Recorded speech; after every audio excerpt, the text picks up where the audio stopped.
오늘은 예수를 깊이 생각하라 32번째 시간입니다. 예수님의 교회의 그런 제목으로 그런 말씀을 나누도록 하겠습니다. 우리 교회 인사해 볼까요? 하나님은 당신을 부르십니다. 하나님은 당신을 계획하십니다. 하나님 당신을 사랑하십니다. 아멘. 오늘 저희들을 예수를 깊이 생각하라는 그런 주제로 지금 사복음서 중심으로 보고 있는데요. 안내해 드렸던 것처럼 이제 이번 달 마지막 주가 저희들 이제 창립 1주년 되는 주일입니다. 그래서 또 하나님께서 또 이 교회에 관한 또 메시지를 전할 수 있도록 마음을 주셔서 이번 한 달은 또 이렇게 교회 관련된 좀 말씀을 좀 나눠보도록 하겠습니다. 그래서 교회에 대해서 더 많이 기도하게 됩니다. 그렇죠? 어떻게든 좀 더 1년으로 더 가게 되는데 그래서 감사하기도 하고 감사는 뭐 당연하죠. 그리고 또 여러 가지 또 생각들도 들어지는데 어찌됐든 뭐 교회에 대해서 좀 말씀을 나누도록 하겠습니다. 여러분 교회 하면 생각나는 이미지가 있습니다. 그렇죠? 어떤 분은 너무 흐뭇할 수도 있고 그죠? 그러면 좋겠어요. 또 어떤 분은 인상이 써지기도 하고 그렇습니다. 교회에 대한 여러 가지 또 생각들이 있는데 우리가 좀 이런 구분이 좀 필요해요. 예를 들어서 신앙생활을 좀 이렇게 어렸을 때부터 하신 분들은 이 주일학교 혹은 중고등부 혹은 청년부 등을 경험한 우리 또 성도들이 있으세요. 그렇죠? 여러분들 다 교회 오빠시고 교회 또 누나? 교회 누나 좀 이상하나? 다 그러시죠? 또 경험이 있으시고 예, 맞아요. 또 우리 보니까 또 수련회 또 기억도 나고 또 문학의 밤 용어를 아시죠? 문학의 밤. 문학의 밤을 아시면 이제 조금 전문 용어죠. 연식이 되신 분, 연륜이 되신 분, 그죠? 아쉽게도 예, 문학의 밤 출신이기도 합니다. 그때 또 봉사도 하고 그리고 또 교회 안에서 교제도 많이 하고, 그죠? 그리고 또 결혼도 많이 하고 또 그런 것들을 우리가 경험합니다. 그리고 우리가 보통 이제 여러분들도 해외 나와 계시니까 또 처음에 섬겼던 어떤 그 고향의 고향교회도 있겠고 또 자라서 또 청년이 되어서 혹은 직장 때문에 또 교회를 옮기면서 또 지역을 옮기면서 섬기는 그런 교회도 있을 것이고 또 나에게 특별한 목회자가 있고 또 나에게 특별한 어떤 그 장로님이나 권사님 또 그런 또 교회에서 근무하시는 뭐 간사님이라든가 또 그런 분들과의 또 경험이 있을 수도 있겠죠. 제가 중등부 때입니다. 저도 이제 제가 11살 때 신앙생활 시작했으니까 예, 중등부 때 여러분 지금은 그렇게 하지 않는데 이제 수화로 막 찬양도 하고 그랬어요. 그렇죠? 수화를 배워서 수화로 이제 예전 찬양 중에 이제 똑바로 보고 싶어요라는 찬양이 있어요. 그래서 막 그거를 수화를 해서 발표도 하고 무슨 성시 낭독이 있고 뭐 성극이 있고 그죠? 다 승주 형제 이런 용어를 혹시 알겠어요? 뭐 성시 성극 이거 잘 모르죠? 예, 젊어서 그래. 부럽다.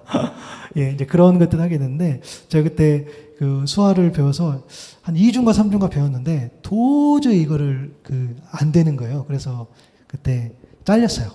이거를 저를 안 시켰어. 예, 그런 또 기억이 납니다. 예, 그런 어떤 경험들도 있는 분들도 있을 겁니다. 반대로 이렇게 과거 어떤 그런 주일학교나 또 뭐 중등부, 중고등부, 청년부 이런 경험이 없으신 분들도 있어요. 나중에 신앙생활 하신 분들은 좀 커서 이제 그러니까 지금 이제 교제하는 분들의 영향을 받는 거죠. 그죠? 그래서 어떤 면에서는 그래도 과거에 조금 더 어렸을 때부터 신앙생활 하신 분하고 그래도 소위 한 몇 년 안 되시는 분 이런 분들하고 조금 비교해 보면은 그런 건 좀 있는 것 같아요. 과거부터 어렸을 때 하신 분들은 좀 우리 맹목적인 신앙이 있어요. 그죠? 그냥 교회에서 막 하라고 하면 사실 여러분 교회에서 하라고 한다고 해서 다 하는 것은 사실은 순종이라고 할 수 없어요. 그렇죠? 예, 또 불합리한 것도 있었고 또 그런 거 있잖아요. 주일 성수 개념이 정말 주일을 하나님께 온전히 잘 드리는 건데 마치 정말 그냥 그 자리를 지키는 것처럼 뭐 우리 그럴 때 있잖아요. 막 이렇게 주일날을 막 돈도 쓰면 안 되는 뭐 과거에 막 그렇게 훈련도 받고 그랬는데 그건 어떤 면에서는 성경적이지 않죠. 그러나 그런 어떤 전통이 있어서 우리가 더 신앙생활을 어찌됐든 좀 잡아줬던 그런 계기도 되고 그렇습니다. 이렇게 교회 하면 그런 이미지들이 있고요. 또 하나 이야기해보면 교회의 상처에 관한 나눔들이 있어요. 교회 안에서 상처로 교회 밖으로 튕겨져 나가던 분들이 또 많아요. 그렇죠? 우리가 요즘 이제 가난한 성도란 말을 써요. 그것은 어떤 면에서는 상처로 가난한 성도라는 용어가 신앙은 있지만 교회를 나가지 않는 분인데 관계라기보다는 어떤 교회의 어떤 운영하는 것, 어떤 구조적인 것, 이런 것 때문에 상처를 그 많이 더 받고 이렇게 교회를 안 나가신 분들이 사실 더 많이 생긴 거지. 물론 관계적인 측면도 있겠으나 그러나 교회 상처 때문에 그렇죠.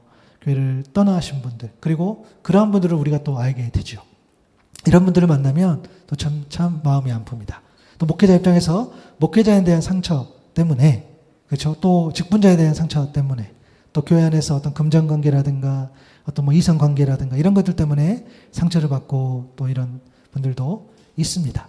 여러분 그 여러 어떤 그 목회자 사역자의 글을 모아놓은 이 책 중에 이런 책의 제목이 있어요. 뭐 책의 내용을 소개한 건 아니고 그들은 교회가 아니라 리더를 떠난다 라는 책 제목이 있어요. 그들은 교회가 아니라 리더를 떠난다. 참 이제 부제목이 영적인 위기를 만난 리더에게 꼭 필요한 것들 뭐 이렇게 해서 이제 내용들을 모아놓은 건데 저는 이 책을 제가 정말 제목을 보고 샀어요. 그들은 교회가 아니라 리더를 떠난다. 참 많은 것들을 생각하게 해줍니다. 교회는 좋아. 그런데 교회를 섬기는 그 리더 때문에 교회를 떠난다. 참 안타까운 거죠. 또 반대로 교회 안에서 상처가 있었지만 그걸 잘 극복해서 신앙이 더 깊어진 분들도 있어요. 그렇죠. 반복적인 예배와 훈련을 통해서 그런 또 상처들도 있었지만 그 안에서 어떤 변화의 계기를 삼고 성장하는 분들도 분명히 있습니다. 이렇게 성도인 그렇죠. 저도 예배자 성도 한 사람으로서 저와 여러분들이 바라보는 그런 교회가 긍정적인 모습일 수도 있고 부정적인 모습일 수도 있습니다. 저는 또 제가 목회자이기 전에 한 사람의 예배자로서 저는 여전히 교회에 대해서 희망이 있다고 믿는 사람 중에 한 사람입니다. 제가 받은 은혜가 있어요. 그래서 정말 혹시 저에게 봐줄 만한 것들이 하나라도 있다면 한 개는 있어야 되는데요.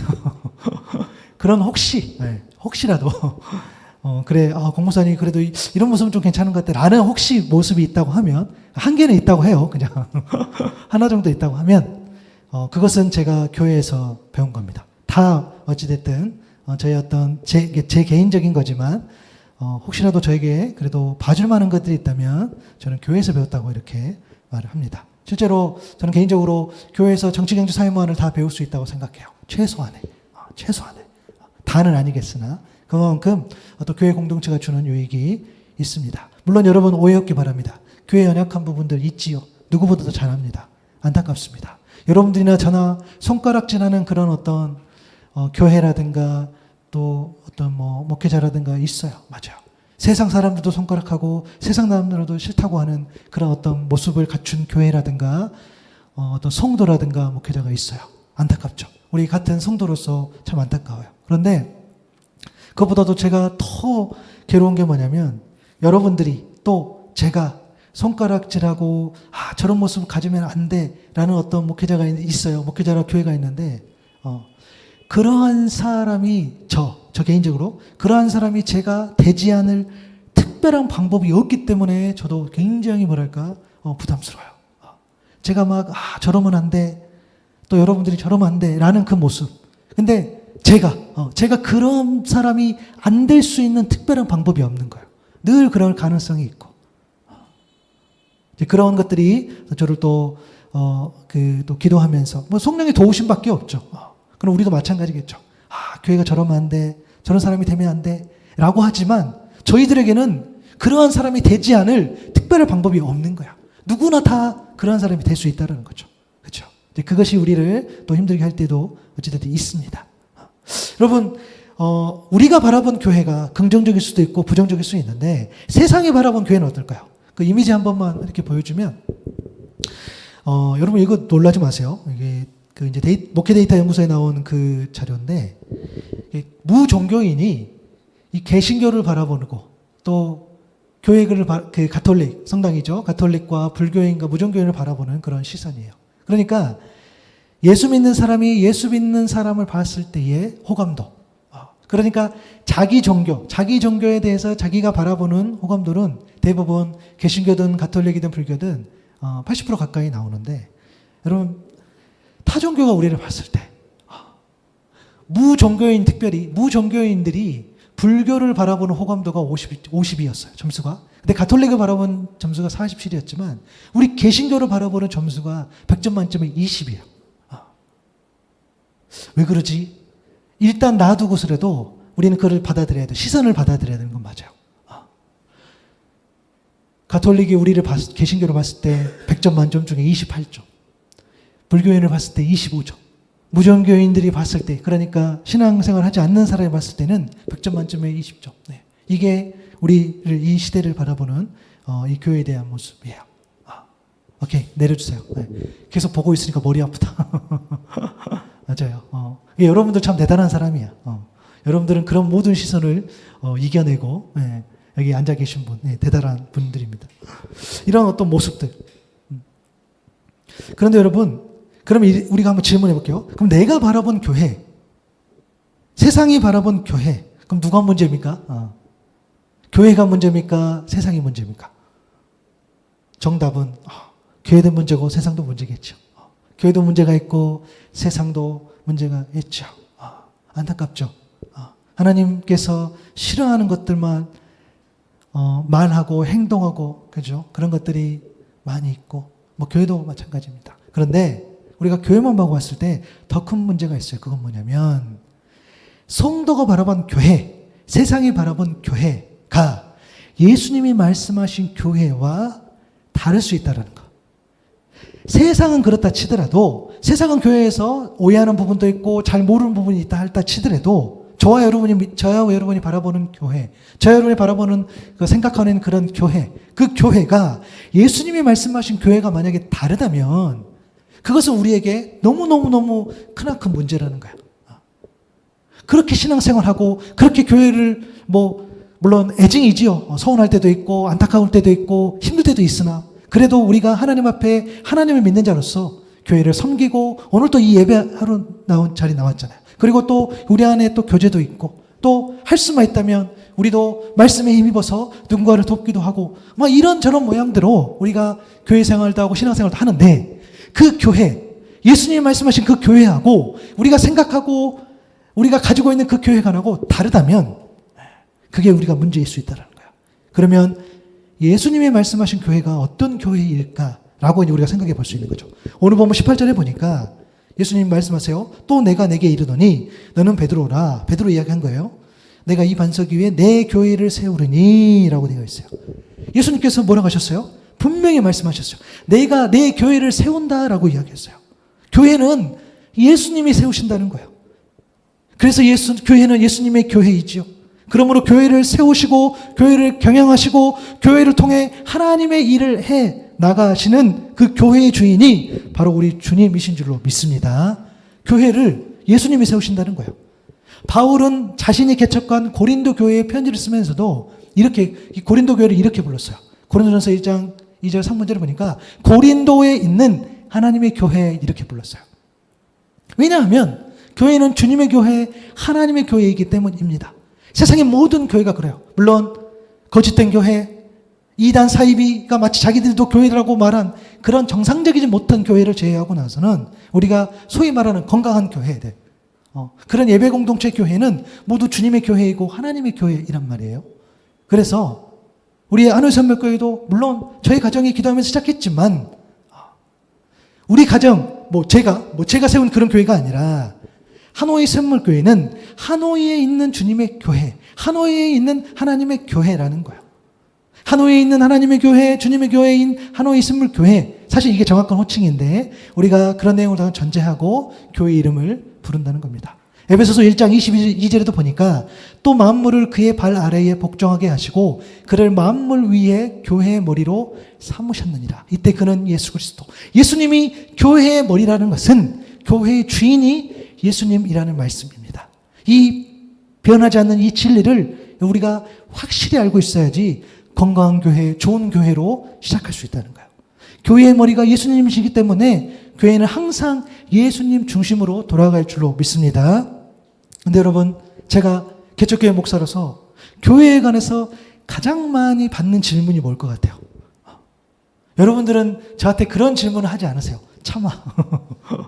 그냥 물론 이제 같이 예배 드리니까 성도에 관한 것, 재정에 관한 것, 그죠?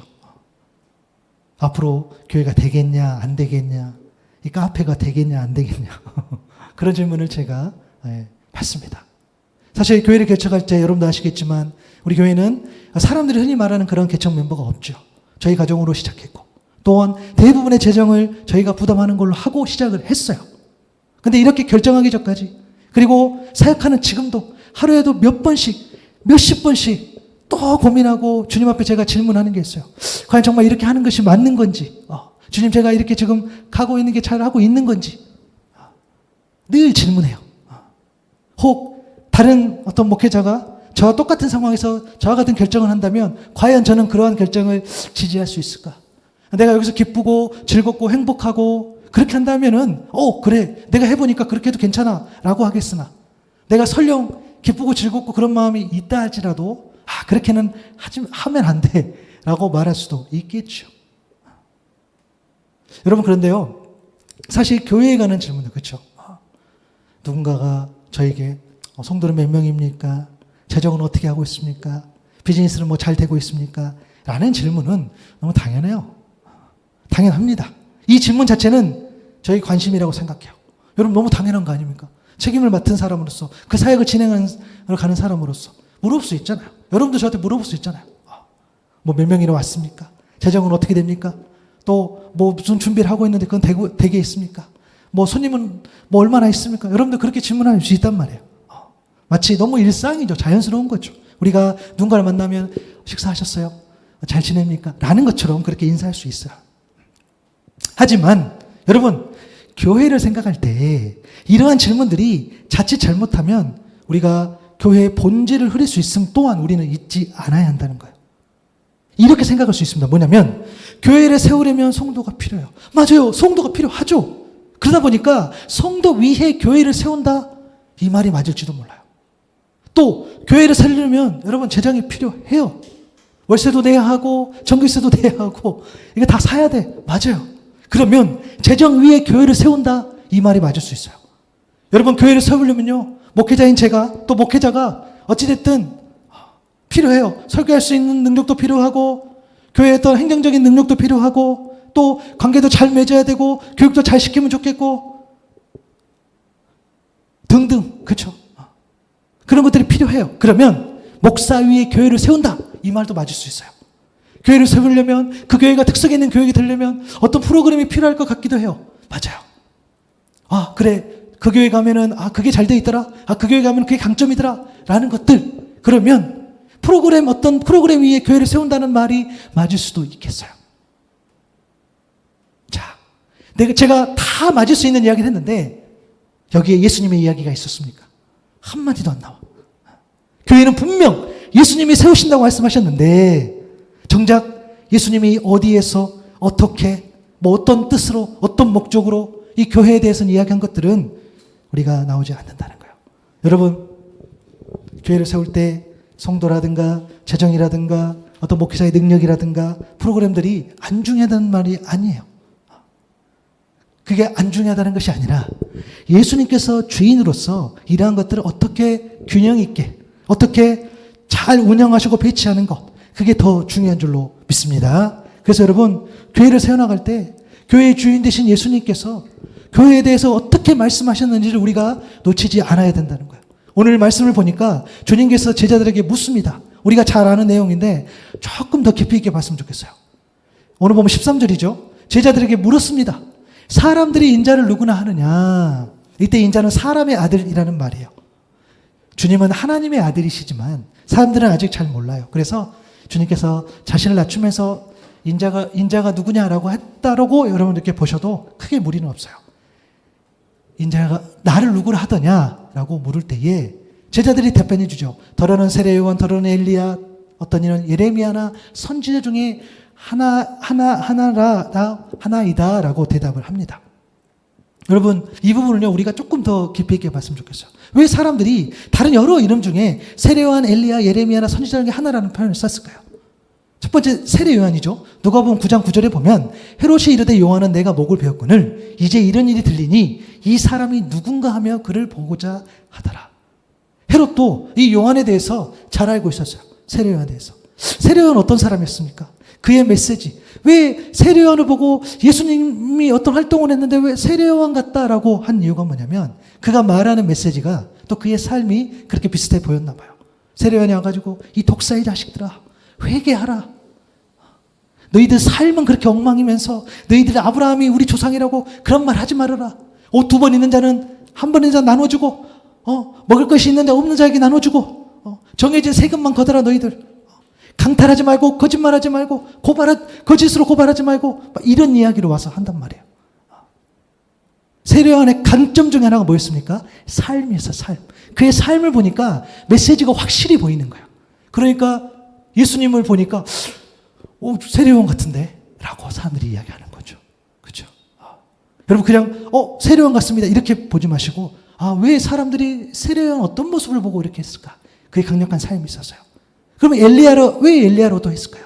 여러분 엘리야는 열왕기사 18장 21절에 보면 엘리야가 모든 백성에게 가까이 나아가 이르되 너희가 어느 때까지 둘 사이에서 모뭇모뭇하려느냐. 여호와가 만일 하나님이면 그를 따르고 바알이 만일 하나님이면 그를 따를지니라 하니 백성이 말 한마디도 대답하지 아니하는지라. 엘리야 하면 생각나는 또 귀한 말씀 중에 하나죠. 여러분 우리는 정말 지금도 여전히 모뭇모뭇하고 살아가요. 어떨 때는 하나님, 주님, 어떨 때는 세상, 거기에서 늘 모뭇모뭇하고 거기서 늘 주저하고 때로는 바알처럼 우상에 가기도 하고 때로는 하나님을 선택하기도 하고 그러나 엘리야가 이야기하는 거죠. 엘리야가 바알 선지자, 이 불대계를 펼친 하나님의 선지자예요. 지금 제단을 쌓고 각자의 신을 불러서 진짜 신이라면 이 제단에 불이 내릴 것이다 이렇게 대결하는 거죠. 그때 하나님께서 엘리야를 들어 쓰십니다. 엘리야가 승리로 끝나요. 그래서 바알의 선지를 잡아서 도망 못 가게 죽이는 장면까지 나오는 겁니다. 불이 내리고 그 기적의 능력, 그 영적인 힘, 기도했을 때에 하나님께서 그 불의 파워를 보여주셨죠. 예수님을 보니까 엘리야 같은 모습이 있다는 거예요. 그의 능력을 본 거죠. 그리고 예레미야 선지자 이름이 나옵니다. 우리가 잘 아는 눈물의 선지자. 유다의 멸망에 대해서 많은 예언을 했어요. 또 그 죄악을 통렬하게 꼬집어요. 너희들 그렇게 살면 안 돼. 정말 큰일 나. 이 나라 너희들이 하나님 앞에 엉망진창으로 살았기 때문에 멸망하고 그런 이야기를 합니다. 그러나 그는 하염없이 울면서 그 안타까움, 이 이스라엘을 보면서 이 눈물의 선지자 애통해하는 거죠. 정말 하나님 아버지의 마음으로 그들을 사랑하고 얼마나 여러분 자기 백성의 민족을 보면서 얼마나 가슴 아팠겠어요. 나라는 이미 망한 거 하나님께서 그 죄악 때문에 쓸어버리는 그런 결정을 하셨는데 그러나 하나님 또 모진 분이 아니세요. 어떻게든 또 남은 자 또 살려내는 그 구원의 길을 열어주신다는 거예요. 그 이야기를 하는 거죠. 그러면서 예수님을 보니까 정말 사랑으로 눈물로써 사람들을 대하는 모습들이 보여지는 것 같아요. 그래서 사례요한, 그래서 엘리야, 그래서 예레미야 이런 이야기를 하는 거예요. 그리고 선지자 중에 하나라고 하는 것은 신명기 18장에 보면 너를 위하여 나 같은 선지자 하나를 일으키겠다라는 그 말씀에 의거해서 혹시 어떤 선지자 중에 한 명인가? 라고 사람들이 그렇게 생각한 거죠. 이렇게 사람들이 바라본 예수님은 다양했지만 이렇게 사람들이 세상에서 바라보는 그 예수님의 모습에서 보면은 엄청난 영향이 있었던 거죠. 그 모습들을 본단 말이에요.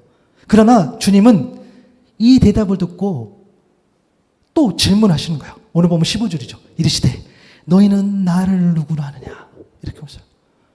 예수님이 이야기 듣고 그래? 내가 세례요한 같단 말이야? 내가 엘리야 같단 말이야? 내가 예레미야 같단 말이야? 내가 어떤 모습에서 그런 거야? 내가 어떤 모습에 사람들이 나를 이렇게 인정하는 거지라고 그런 대화를 하는 것이 아니라 그러면 베드로 너는 또 제자들은 물론 여러분 베드로에게 이야기했지만 모든 제자들에게 이야기한 거겠죠. 너희는 나를 누구로 하느냐라고 질문합니다. 주님의 관심은 세상 사람들이 고백하는 그러니까 세상 사람이 고백하는 예수가 아니라 제자들이 고백하는 예수였어요. 예수님의 관심은 남의 예수가 아니라 나의 예수. 다시요. 예수님의 관심은 남의 예수가 아니라 나의 예수였어요. 제자들이 고백하는 나의 예수님. 제자들이 자기들이 예수님을 경험하고 보고 했던 그 나의 예수님. 그게 바로 주님의 관심사였어요. 여러분 우리가 각 사람이요 예수님을 믿는다고 하지만 모두가 다 예수님을 믿는다고 할 수 없어요. 예를 들어 이런 건데요. 오늘 방금 읽었던 마태복음 16장 14절이지요. 세례 요한, 더러는 엘리야, 어떤 이 에레미야나 선지자 중에 하나라 했던 그 말씀을 가지고 제가 한번 이야기를 한번 꾸며봤어요. 이건 제가 한번 상상 속으로 지어봤어요. 어떤 신앙생활을 하지 않는 사람이 있었어요. 어느 날 예수님에 대해서 얼핏 들었어. 듣긴 들었는데 잘 모르겠어. 그래서 이 사람이 예수님에 대해서 호기심이 생긴 거예요. 그래서 안 되겠다. 내 예수님에 대해서 좀 알아봐야 되겠다 했는데 주위에 예수 믿는 사람이 없는 거예요. 그래서 이 사람이 한 가지 꾀를 냅니다. 그래, 일요일 아침에 내가 교회 앞에 나가보자. 교회 다니는 사람들은 다 예수님을 어차피 알기 때문에 내가 거기 가서 몇 명 만나서 좀 물어보면은 내가 알 수 있을 것 같아. 그래서 정말 그 사람이 주일 아침에 한 교회를 찾아가서 그 앞에 가서 사람들이 나오면 기다려 물어보려고 기다렸어요. 그러니까 누가 나오길래 이렇게 물어봅니다. 혹시 예수님 아십니까? 당신이 아는 예수님 어떤 분입니까? 라고 물어봤어요. 그랬더니 대답하는 겁니다. 아, 예수님이요? 아, 예수님 세례요한 같은 분이라고 하던데요? 예수님 오시기 전에 굉장히 특별한 어떤 사람이었는데 그 사람이 가르치는 그렇고 또 삶도 그렇고 말하는 것도 그렇고 되게 비슷한 점이 많았다라고 하더라고요.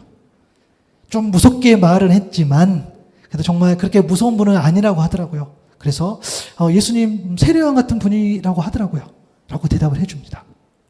이 사람이 느끼는 거죠. 그건 나도 그런 얘기는 들어봤는데. 그래서 그래, 내가 다른 사람 또 물어보자. 똑같은 질문 또 합니다. 이 사람 또 뭐라고 대답하겠습니까? 예수님이요? 예수님이 엘리야 같은 분이라고 하던데요. 엘리야라고 하늘에서 불을 내린 선지자가 있었는데 예수님도 그처럼 막 기적을 베풀고 능력을 베푸는 그런 대단한 분이라고 하더라고요. 이 사람 또 갸우뚱합니다. 이상하다, 내가 이런 얘기도 들어봤는데. 한 번 더 질문합니다. 예수님이요? 예레미야 같은 분이라고 하던데요. 자기 민족을 위해서 눈물 흘리는 정말 안타까워하는 그런 좋으신 분. 그 참 좋으신 분이세요. 저도 그렇게 들었어요. 라고 대답을 하더랍니다. 이 사람의 마음 가운데 그렇게 생각하는 거죠. 그렇게 예배드리고 예수님을 쫓아다녔는데 다 남의 예수만 이야기하는구나. 나의 예수 이야기해준 사람이 없어. 그냥 과거 훌륭했던 사람인가 보구나. 라고 그렇게 생각하고 이야기가 맞춰집니다. 여러분, 이 시대 교회가 여러분 왜 힘이 없겠어요? 이때 힘이랑 영향력을 말하는 겁니다. 여러분, 이 교회 안에 나의 예수가 없기 때문입니다. 내 예수가 없어. 여러분, 교회라는 용어, 헬라어로 에클레시아라는 말을 여러분 들어봤을 겁니다. 밖에서 불러 모으다는 뜻. 세상에서 하나님의 자녀로 이렇게 불러 모았다는 뜻이 바로 교회예요. 예수님을 구원자로 믿고 고백하는 자들의 모임. 그래서 교회는 어떤 건물이 아니라 사람. 그러니까 나의 예수를 고백하고 우리의 예수를 고백하는 사람들의 모임이 곧 교회인 줄로 믿습니다. 진짜 성도만이 나의 예수를 고백할 수 있잖아요.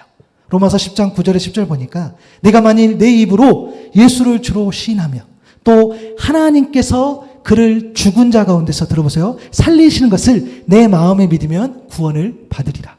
사람이 마음으로 믿어 의에 이르고 입으로 시인하여 구원에 이르느니라. 마음으로 믿는다는 것은 마음의 중심에 예수님이 있는 그런 사람이겠죠. 입으로 시인한다는 건 뭡니까? 마음의 중심에 예수님이 있어요. 그것을 다른 사람에게 이 사실을 말로써 그리고 삶으로써 드러내어서 증명함으로 구원에 이르는 사람. 이러한 사람이 진짜 성도요, 진짜 신앙의 소유자라는 거예요. 오늘 본문 16절에 보니까 베드로가 대답합니다. 이르시되 그럼 너는 나를 누구로 하냐? 주는 그리스도시요 살아계신 하나님의 아들이십니다. 라고 베드로가 고백을 합니다. 무슨 말입니까? 나의 예수는 메시아이시고 나의 예수는 살아계신 하나님의 아들입니다. 라고 고백을 했어요. 여러분, 그리스도 기름 부은 자. 당시 기름 부음은 왕이나 제사장이나 선지자가 임명될 때 이 의식을 치릅니다. 기름을 붓습니다. 그 권위를 내리는 거죠. 여러분, 왕은 나라를 통치해요. 백성은 보호할 책임이 있어요. 제사장은 예배를 주관합니다. 예배를 통해서 죄를 회개하고 하나님과의 관계를 회복시키는 그 통로 역할을 하는 거죠. 선지자는 하나님의 말씀을 전합니다. 그래서 말씀을 통해 옳은 길로 방향을 제시하죠. 그리고 그 길을 잘 갈 수 있도록 끊임없이 이 말씀으로 채찍질, 끊임없이 말씀으로 자극하는 게 바로 선지자의 역할이겠죠. 베드로에게 있어서 주님은 왕이시고 제사장이시고 선지자였어요. 주님께서 자신의 인생을 주관하여 책임지시고 보호해 주실 것을 믿음으로 고백한 겁니다. 주님께서 하나님과의 관계를 온전히 회복시켜 주실 것을 믿음으로 고백한 거예요. 주님께서 말씀을 주시며 그 말씀으로 온전히 지킬 수 있도록 믿음과 용기를 주실 것을 믿음으로 베드로가 고백한 겁니다. 세상이 믿고 따르는 그 우상들, 이미 죽어서 생명이 없는 그 우상, 그러한 죽은 신이 아니라 지금도 살아서 역사하시는 그 하나님, 그래서 나와 함께 하시는 그 하나님, 그 하나님의 아들임을 믿음으로 고백으로, 믿음의 고백으로 그렇게 고백한 줄로 믿습니다. 여러분, 나중에 베드로가 베드로전 3장 15절에 이런 고백을 해요. 너희 마음에 그리스도를 주로 삼아 거룩하게 하고 너희 속에 있는 소망에 관한 이유를 묻는 자에게는 대답할 것을 항상 준비하되 온유와 두려움으로 하고 라고 했어요. 왜 나의 예수가 소망의 이유인지를 대답할 준비가 되어 있어야 된다라고 베드로가 이야기하는 거죠. 어떻게? 온유와 두려움으로. 그러니까 어떤 상황 속에서도 지금 여러분 우리가 그럴 때 있잖아요. 어떤 사람이 굉장히 힘들고 어려운 상황 가운데 있어요. 야, 지금 뭐 교회 갈 때니? 지금 예수 믿을 때니? 지금 기도할 때니? 라고 세상이 그렇게 말할 때가 있어요. 지금 예수 믿고 사는 것이 얼마나 바보스러운 일인데 라고 말할 때가 있는 거죠. 지금 교회 갈 때 아니라니까? 지금 거기 가서 교회 가서 뭐 어디 가서 뭐 할 때가 아니라 당장 사람 찾아가야 되고 당장 돈 빌리러 다녀야 되고 당장 너에게 더 나은 사람, 너에게 유익이 될 만한 사람이 가서 거기에서 머리를 숙이고 엎드려서 어떻게든 유익을 찾을 수 있도록 해야 될 때 라고 세상이 말할 때 그때라도 여전히 나의 예수가 소망의 이유인지를 대답할 준비를 할 수 있는 사람, 그것을 베드로가 이야기한 겁니다. 예수님께서 이 베드로의 나의 예수에 관한 답변을 듣고 두 가지를 말씀해 주세요. 오늘 보면 17, 18절인데요. 내가 복이 있도다. 이를 내게 알게 한 이는 혈육이 아니오 하늘에 계신 내 아버지시니라. 또 내가 내게 이르노니 너는 베드로라. 내가 이 반석 위에 내 교회를 세우르니 음부의 권세가 이기지 못하리라. 라고 두 가지 말씀을 하세요. 하나는 야, 네가 나의 예수를 고백했냐? 네가 진짜 복이 있다. 이렇게 이야기했어요. 이상하다. 내가 생각하는 복은, 내가 바라는 복은, 내가 지금 준비하는 것들이 잘 이루어지는 것, 내 자녀가 열심히 해서 좋은 대학, 또 좋은 직장, 또 좋은 결혼, 좋은 사람 만나서 세상에서 진급도 하고 이런 게 복인데, 내가 부귀 영화를 누리고 이런 것들이 복인데, 내가 성공하고 이런 것들이 복인데, 내가 그래도 남들보다 조금 더 나고 내가 불편하지 않고 세상에서 잘 잡는 게 나에게 생각할 땐 복인데, 예수님 복을 규정해 주셨어요. 그리스도이시며 살아계신 하나님의 이 아들이심을 하나님이 알게 하셨다라는 게 복이라겠어요. 그러니까 베드로가 그렇게 고백했을 때, 야, 그건 네가 고백한 것이 아니라 하나님께서 네가 그렇게 고백할 수 있도록, 그렇게 알 수 있도록 하나님이 너에게 그렇게 해주신 거야. 무슨 말이죠? 하나님의 관계가 회복된 거예요. 하나님 관계가 깊어진 거예요. 하나님과의 관계가 이제 베드로가 더 깊어졌기 때문에 하나님께서 그를 통해서 예수께서 그리스도시요 살아계신 하나님 아들이라고 그렇게 고백하게 할 수 있는 것, 그게 진짜 복이라고 이야기를 해주신 거예요. 여러분이 예수 그리스도를 나의 예수로 고백하는 것이 복인 줄로 믿습니다. 그게 아무것도 아닌 게 아니라는 거예요. 그게 아무것도 아닌 것이 아니라 그게 어쩌면 우리가 살아가는데 전부가 될 수 있어요. 내가 이 상황 가운데서 여전히 내가 죄 가운데 나아갔지만 그래도 내가 믿어져요. 내가 그래도 예수님을 붙잡고 싶어요. 예수님께서 나와 함께 하신 것 같아요. 내가 내 삶이 좀 부족할 때도 많고 내가 연약할 때도 많지만 여전히 내가 예수 그리스도가 나의 주인으로 고백되어지는 것, 그것을 하나님께서 알게 하셨을 때에 그것이 진짜 복인 줄로 믿습니다. 여러분 좀 이것을 자랑하면서 사시기를 바라요. 뭐가 복입니까? 내가 예수님을 온전히 고백하는 것, 내가 온전히 따르는 것을 하나님께서 그것을 나에게 알게 해주셨어요. 내 의지로, 내 생각대로 내가 고백한 것이 아니라 하나님이 나에게 그걸 알게 해주셨어요. 그게 내게 복입니다. 야고보서 1장 12절에 보니까 시험을 참는 자는 복이 있다고 했어요. 그것은 뭡니까? 약속하신, 사랑하는 자들에게 약속하신 생명의 면류관을 얻기 때문에 그것이 복이라고 했어요. 여러분, 생명의 면류관을 영원한 생명, 영생으로 우리가 적용해도 맞을 것 같아요. 그 생명, 우리가 이제는 주님 앞에서 하나님의 세상 이처럼 살아가는 독생자를 주셨으니 그를 믿는 자마다 멸망치 않고 영생을 얻게 하심이라. 그 영생, 그 영원한 생명, 그 생명의 면류관, 그것이 복이라는 거예요. 시편 1편 1, 2절에도 보니까 복 있는 사람은 악인들의 꾀를 따르지 아니하고 죄인들의 길에 서지 아니하고 오만한 자들의 자리에 앉지 아니하고 오직 여호와의 율법을 즐거워하여 그 율법을 취하로 묵상하는도다. 복 있는 사람은 뭔가를 성취하고 뭔가를 얻고 내게 유익한 것들이 아니라 악인들의 꾀에 따르지 않고 죄인들의 길에 서지 않고 오만한 자들의 자리에 앉지 않냐고. 그러니까 세상이 말하는 그 넓은 길이 아니라 여전히 좁은 길을 갈지라도 그러나 하나님의 말씀을 즐거워하고 그것들을 내가 때마다 또 필요할 때마다 때로는 여유가 있을 때마다 때로는 여유가 없을 때에도 여전히 그 말씀을 주야로 묵상했을 때 그것이 복이다라고 한 거죠. 그래서 나의 예수를 진실로 고백했을 때에 우리 주님께서 오케이, 야 그거 네가 복이야, 그거 네 복이야 라고 말씀해 주셨어요. 그리고 또 하나를 말씀해 주신 게 뭡니까?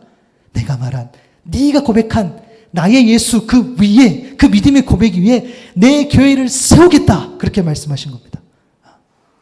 그럼 여러분 이렇게 우리가 답변할 수 있어요.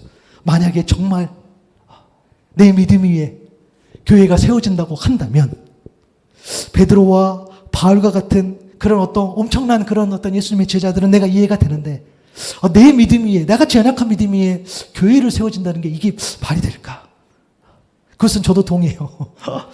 예수님이 내 믿음 위에 교회를 세운다 라고 한다면 너무 부담스러울 것 같아요.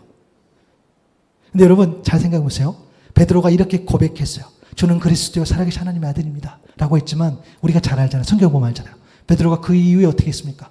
갑자기 그가 막 엄청난 사도로서의 삶을 살았습니까? 아니요. 베드로는 그런 고백을 한 이후에 좀 지나서 그는 십자가 앞에 무너졌어요. 처참하게. 세상 사람 다 배신한다고 해도 베드로만큼 배신하지 않아야 되는데 베드로는 예수님을 부인했어요. 그런 그를 어떻게 했습니까? 우리 주님은 속도 없지, 그렇죠? 우리 주님은 정말 자존심도 없으시지. 쌩 하고 도망갔던 그 베드로를 먼저 찾아가 주셔서 손 내밀어 주십니다. 용서해 주시고 사랑해 주시고 그뿐만 아니라 그래 내가 용서할게 이 정도가 아니에요. 내가 너에게 내 일을 맡길게 라고 말씀도 해 주셨어요. 그리고 예수님께서 이제 승천하시면서 약속하신 성령을 보내주시면서 그래서 그가 사도행전에 그런 기록된 삶을 살게 된 거죠.